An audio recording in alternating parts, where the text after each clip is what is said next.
कभी कभी उपासक फंस जाता है।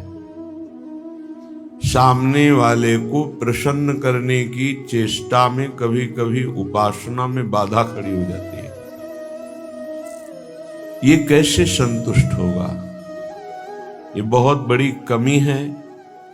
इसी को कहा गया है, दया बिना साधु कसाई, और दया करी तो आफत आई।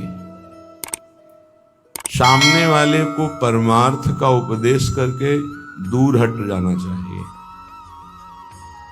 वो पकड़े परमार्थ को तब तो उसको निकाला जा सकता है, और यदि कहीं कि इसको संतुष्ट करके निकाला जाए तो वो कभी संतुष्ट नहीं हो सकता। ऐसी नीच वृत्ति होती। जितना आप उसको निकालने की चेष्टा करेंगे उतना ही वो आपको दलदल में धंसाता जाएगा। ये प्रकृति का सिद्धांत है, इसलिए उपासक को निरपेक्ष रहना चाहिए, किसी की अपेक्षा नहीं रखनी चाहिए। ये अनुभूत बात कह रहे हैं। जो संतों से अनुभूत है वही हृदय में अनुभव में आता है। उपासक को यदि कभी ऐसा अवसर मिले कि किसी को भगवत मार्ग में बढ़ाना है तो वो ये ध्यान रखे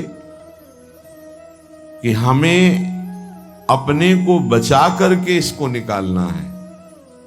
कहीं उसके मन की संतुष्टता के द्वारा हम परमार्थ निरूपण करेंगे तो वो कभी नहीं निकल पाएगा, क्योंकि उसका मन ये समझ जाएगा कि हमारे अनुकूलता को लेकर ये विचारवान है, हमारी अनुकूलता के लिए, बस वो आपको रौंद देगा।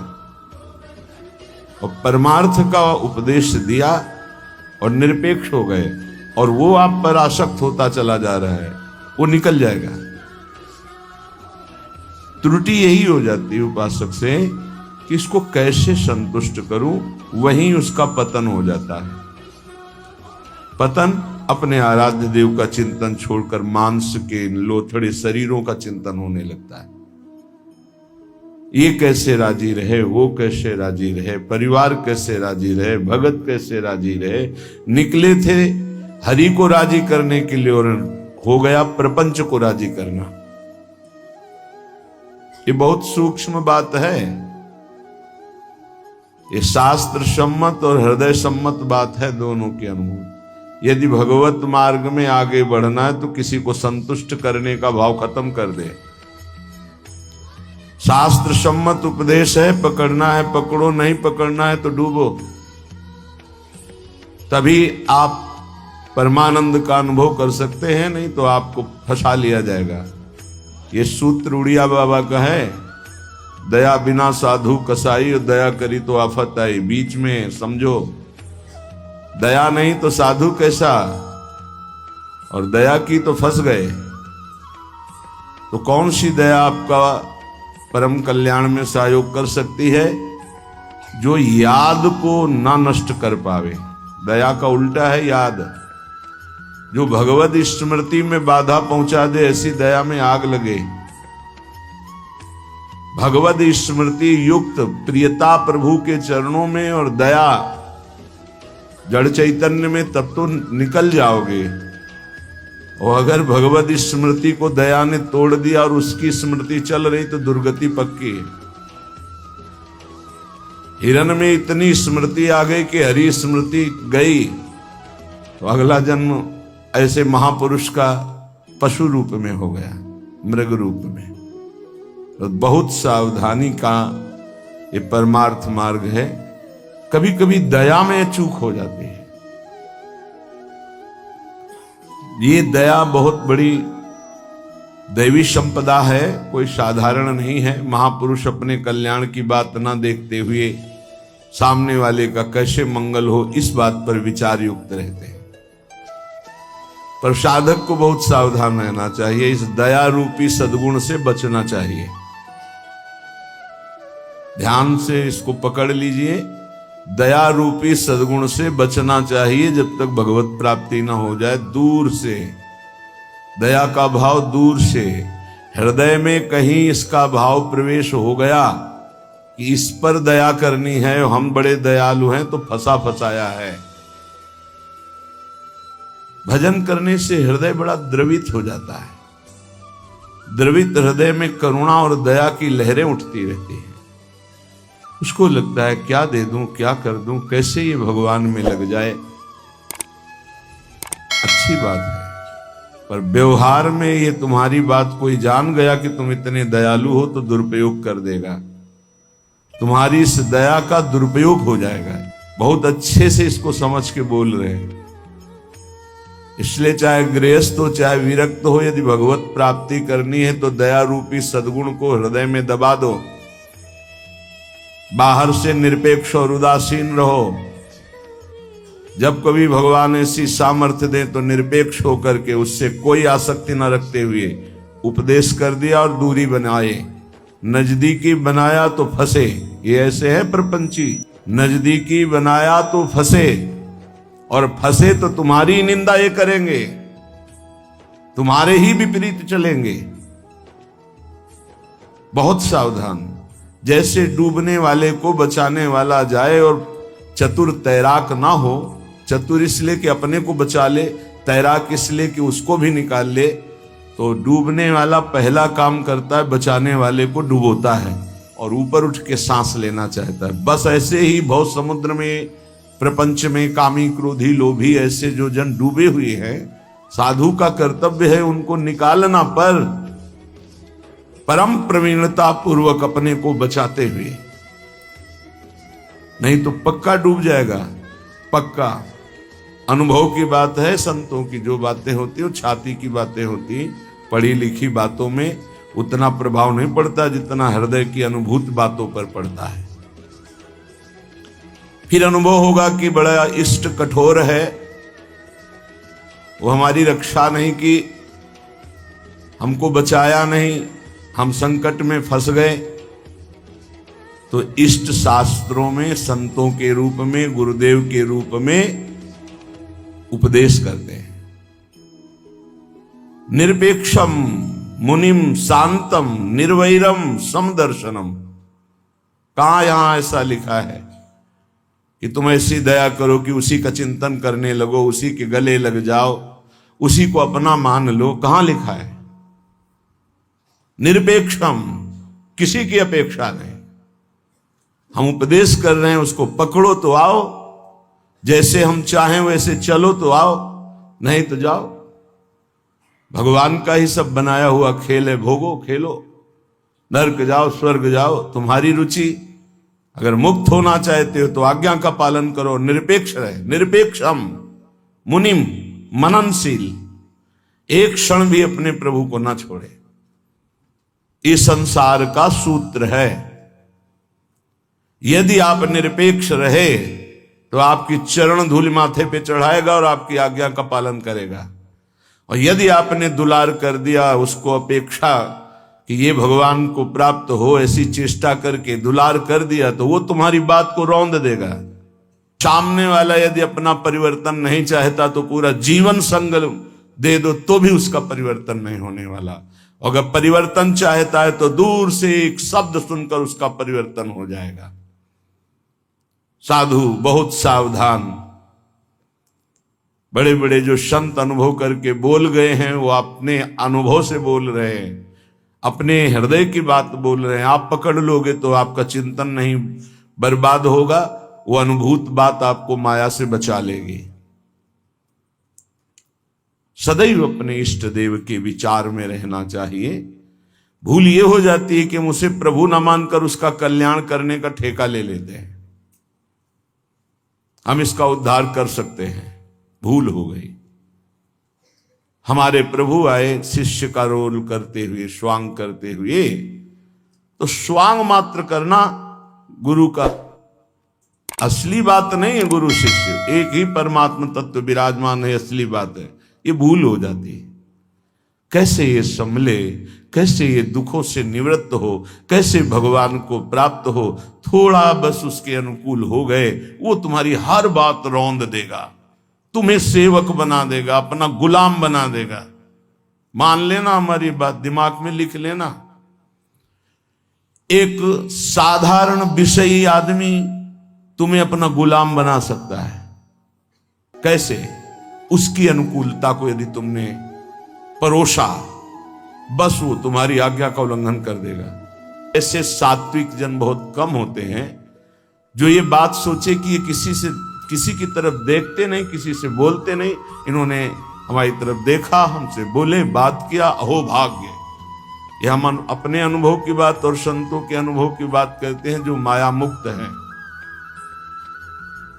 किसी को उपदेश देकर निरपेक्ष हो जाना, यही उसके कल्याण का स्वरूप है। उसको दुलार करना अपने और उसके दोनों के पतन का रास्ता है पक्का। संसार में कहीं कोई भी यदि भगवत मार्ग में चलना चाहता है तो वो शब्द पकड़कर निकल जाएगा माया से। और अगर गुरुजनों के, महापुरुषों के वचनों को नहीं माना तो हम लौट जाएं उसके चरणों में, हमारे ऊपर से खेले, तो भी वो कल्याण को प्राप्त नहीं हो सकता, क्योंकि वो वचन का पालन नहीं कर रहा। गुरुजनों का उदास रहना हमारे लिए अत्यंत आवश्यक है, क्योंकि जब वो उदासीन होकर तिरछी चितवन से देखते हैं तो हृदय थर्रा जाता है और धर्म पूर्वक चलता है। और जब गुरुदेव मुस्कुरा देते हैं तो उसका उल्टा फल होता है, हमें गर्व हो जाता है और हम उनकी आज्ञा का उल्लंघन कर देते हैं। ये संसार सद्गुरु स्वरूप है, ये पूरे जीवन शिक्षा देता रहता है। इसलिए हम बैरागी, भगवत मार्ग के अनुरागी या गृहस्थ में जो वैष्णवजन हैं, उनको ये जो दूसरों को उपदेश देना, दूसरों के कल्याण का ठेकेदार बन जाना, ये बहुत ही घातक खेल है। प्रवचन करना, उपदेश करना, दूसरों के मन को संतुष्ट करना, ये बहुत ही घातक खेल है भगवत प्राप्ति में। तब तक मुंह नहीं खोलना चाहिए जब तक स्वयं साक्षात्कार भगवान का न कर ले, नहीं तो मिटिया मेट साधना को करने के लिए ये माया प्रपंच बहुत विचित्र है। उस समय आपको अनुभव होगा कि भगवान बहुत कठोर है, हमारी बात नहीं सुनते, हमें बचाया नहीं, इसीलिए पहले भगवान संत और शास्त्रों के रूप में बोल दिए हैं, ऐसा करोगे तो परिणाम ऐसा होगा। सावधान, तब तक कभी किसी को शिष्य ना बनावे जब तक स्वयं भगवत प्राप्त ना हो जाए। तब तक कभी प्रवचन उपदेश ना करे जब तक स्वयं प्रवचन उपदेश का आचरण जीवन में उतर ना जाए। जब सामने वाले में भगवान का दर्शन हो तो फिर स्वांता सुखाए तुलसी रघुनाथ गाथा। अपने अंतःकरण में भगवत प्रेम उल्लसित होते हुए भगवत चर्चा, ये आत्म सुख के लिए है। नहीं तो बाधा पड़ जाएगी, पक्का बाधा पड़ जाएगी। इष्ट का चिंतन छूट करके इसको कैसे प्रसन्न करें, इसको कैसे राजी करें, इसको कैसे दुलार करें, बस इसी में अब आप विचार करो। एक संसार त्यागी वैरागी, भगवान के मार्ग का पथिक प्रपंचिक, शरीराभिमानी भोगी विषयी पुरुषों के संतुष्टता के लिए वो विचारवान हो गया। ये विचार है गलत। तुम्हारे विचारों का उनके विचारों में प्रवेश हो जाए और वो तुम्हारे विचार में मगन रहे, तब उनका कल्याण होगा। तुम अपने विचारों को दबाकर उनके विचार में मगन हो गए, तुम्हारा पतन हो जाएगा। इसीलिए प्रचार प्रसार के लिए सिद्ध पुरुषों का अधिकार है। श्री वृंदावन दास जी महाराज विचारत ऐसे ही दिन रात दिन इसी विचार में मगन रहो। श्यामा श्याम का नाम, श्यामा श्याम का रूप, श्यामा श्याम की लीला। कब मिली हो ब्रज जीवन प्यारे, गोरे सावल गात, विचारत ऐसे ही दिन जात। उपासक का कैसे दिन जाता है, कैसे रात जाती है, विचारत ऐसे ही दिन जात, कब मिली हो ब्रज जीवन प्यारे, कब मिली हो, कब मिली हो विचारत ऐसे ही दिन जात, कब मिली हो ब्रज जीवन प्यारे, गोरे सावल गात,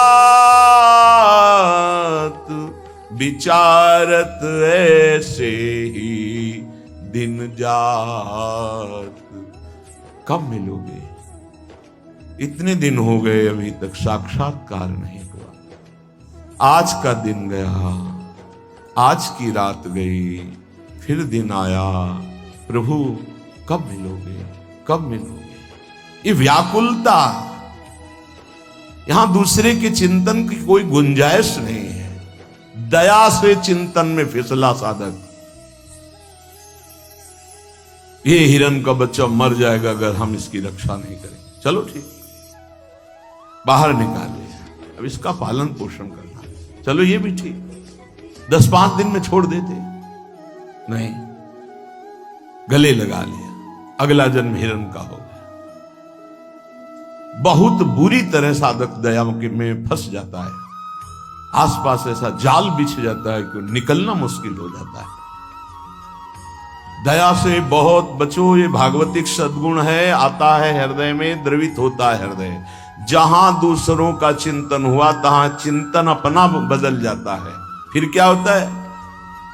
कहिबे में नियरे से लागत, सपन्यों नहीं दर्शात, अब कछु निठुर भय या जुग में, ताते मन पछतात, विचारत ऐसे ही दिन जात। वो बातें तो प्रभु की करता है, लेकिन ऐसा अनुभव में नहीं है, बहुत दूर प्रभु होते हैं। कहिबे में नियरे से लागत, सपन्यों नहीं दर्शात, स्वप्न में भी प्रभु नहीं आते। क्यों? गजब की बात है, साधक जीवन भर चिंतन को संभालता रहता है, दूसरे पर दया करके वो अपने कीमती चिंतन को दे दिया है, वो समझ नहीं पाता क्या हमारे से इनको मिल रहा है।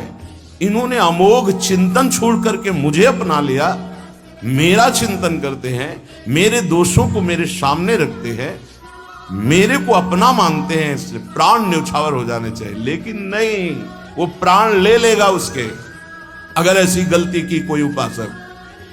निज अनुभव ये कहो खगेसा, वो तुम्हारे प्राण ले लेगा, वो तुम्हारी जीवन भर की चिंतन वृत्ति को रौंद देगा यदि तुमने दया कर दिया।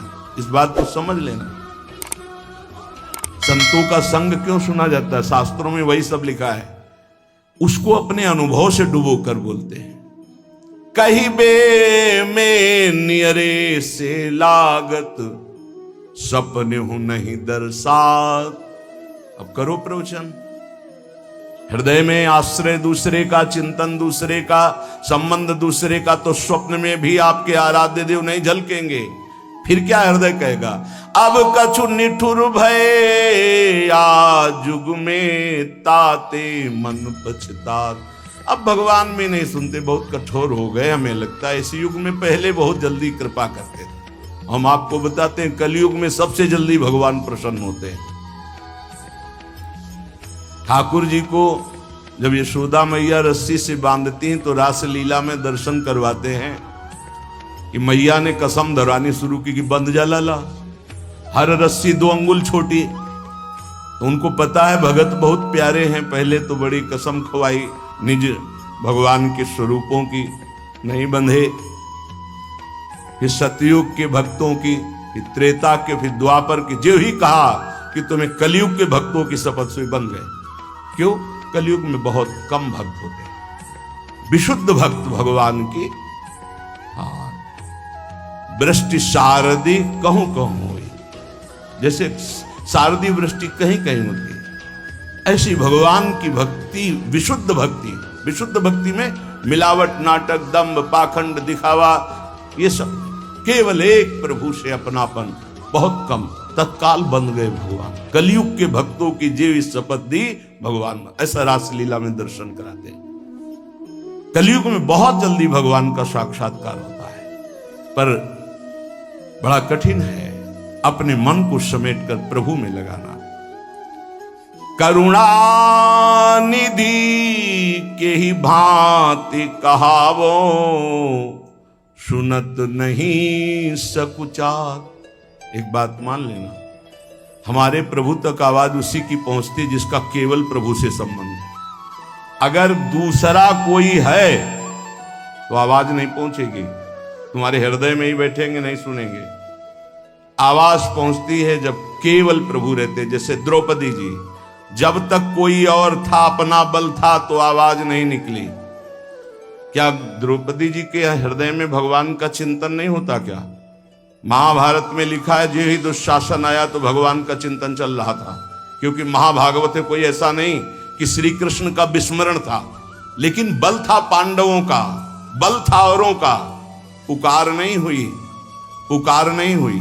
महाभारत प्रसंग में पढ़ के देख लेना, जे ही दुशासन गया उस समय द्वारिकाधीश भगवान के चिंतन में बैठी थी, क्योंकि रजस्वला थी। बल था, ये सभा में ले जाएगा, 5 पति हैं, भीष्मादि महापुरुष, आश्रय अन्य होने के कारण वो केवल अंदर चिंतन चल रहा था, पुकार नहीं हुई थी। बहुत सावधानी से समझने का विषय। जब सब बल छूट गया, तब उन्हीं का जो हृदय में चिंतन हो रहा था, जो ही पुकार हुआ तो चमत्कार हो गया, वस्त्रावतार भगवान का हो गया। इसलिए करुणानिधि हैं, पर वो सुनेंगे नहीं जब तक आपका कोई और है। ये बहुत जल्दी फोन नंबर लग जाता है हमारे ठाकुर जी से। नंबर है एक, बस एक, मेरे तो गिरधर गोपाल, दूसरों न कोई। बात कर लो, सब डिलीट करो। सबकी ममता ताग बटोरी, मम पद मन ही बांध बर डोरी। कनेक्शन, जय जय, तुरंत उत्तर मिलेगा। हाँ बोलो, आपने कनेक्शन ही नहीं फैला। कनेक्शन तो जननी जनक बंधु सुत दारा, तन धन धाम स्रोत परिवारा। तो इनसे बात करो, हरि से कैसे होगी? हरि से बात करने के लिए एक ठसक हमारे माई श्यामाजू को राज, एकमात्र प्रियाजू से अपनापन। तो अभी बात कर लो। लेकिन धिक्कार है हमारे मन को, हमारी इंद्रियों को, हमारी बुद्धि को बड़े परमार्थ के बहाने से चुराती माया।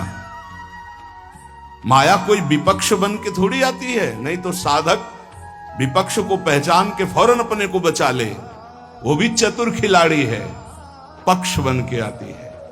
हम इसका कल्याण कर देंगे, ये हमारी सेवा में है, ये इसका मंगल होना चाहिए। मार देगी विपक्ष, सेवा के बहाने से घुसता है और फिर मार देता है। ये बात ध्यान रखना, पकड़ लो हमारी बात को। एक परमहंस जी हमें मिले, वो आर्मी में मेजर थे, बाद में संत बने। बहुत ही अष्टपुष्ट शरीर, हमसे एक बीता लंबे, भारी त्रिशूल हाथ में रखते थे, गौ रक्षक, हजारों गौओं को ट्रकों से छुड़ाया था। तो विपक्ष मूड मुड़ा के, सफेद अचला सफेद ऊपर, साष्टांग दंडवत उनके आश्रम में। महाराज हमारी गौ भक्ति बहुत जोर की, कसाई था, आपका शिष्यत्व स्वीकार करने आए, जो आपका नाम सुना, आपकी गौ भक्ति, उनका भैया बड़े भाग्य हैं आपके, बस हमें केवल गौ सेवा करनी है, आप अपनी गौ सेवा में रखिए।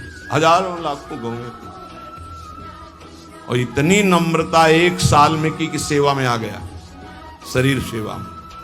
हर बार साष्टांग दंडवत, हर बार जे भी, बस उसने ये स्वांग ही रचा था, जे भी शरीर सेवा में आया 2-3 दिन के अंदर वो रात्रि में दूध लेते थे 2 लीटर गाय का, उसी में जहर, जे ही पिया दूध से तुरंत अंदर, वो बड़े भागवतिक थे, तुरंत अंदर आया, तुम्हें जहर दे दिया गया।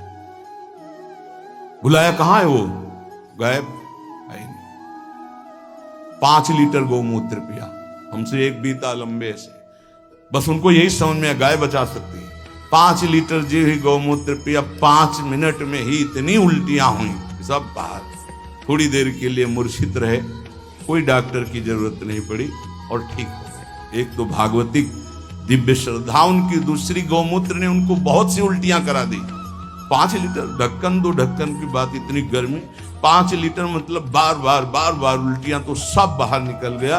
और सामर्थ्यशाली भगवत चिंतन परायण गया न सेवा के मिस से।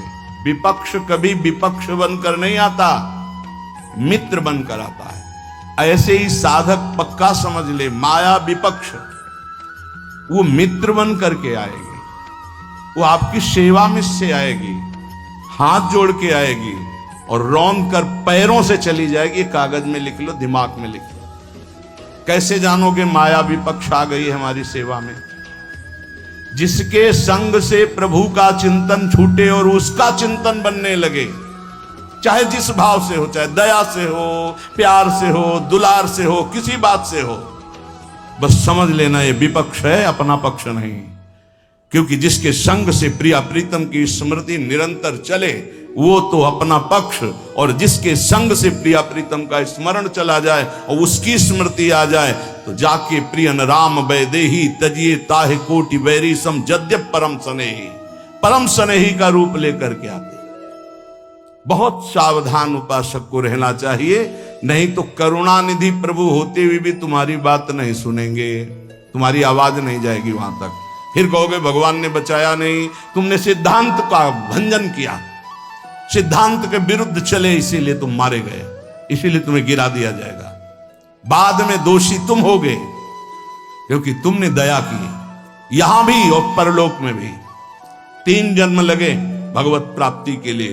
पहले जन्म में ही पिता भगवान थे ऋषभ देव जी, भरत जी के। ये लीला करके उन्होंने दिखा। इसलिए वैष्णव, सन्यासी, साधक, उपासक अपने जीवन में बहुत सावधान रहे, पूरे जीवन में। कभी कभी जगत कल्याण की भावना भी उसको बंधन का कारण बन जाती है। इसलिए जगत भगवत स्वरूप है, इसका कल्याण नहीं करना, तुम अपने को बचा के निकल जाओ, यही बहादुरी है।